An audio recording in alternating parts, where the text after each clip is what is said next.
prendrà la presentació del nou acadèmic, el senyor Joan Oliveres i Bagués.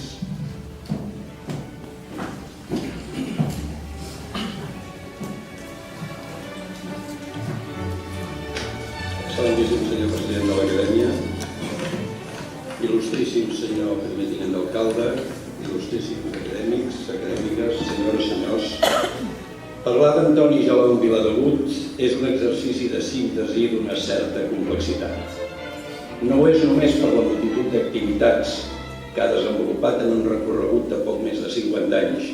Ell va néixer a Lleida el 28 de març de 1956, sinó sobretot per la diversitat d'aquesta multitud d'activitats.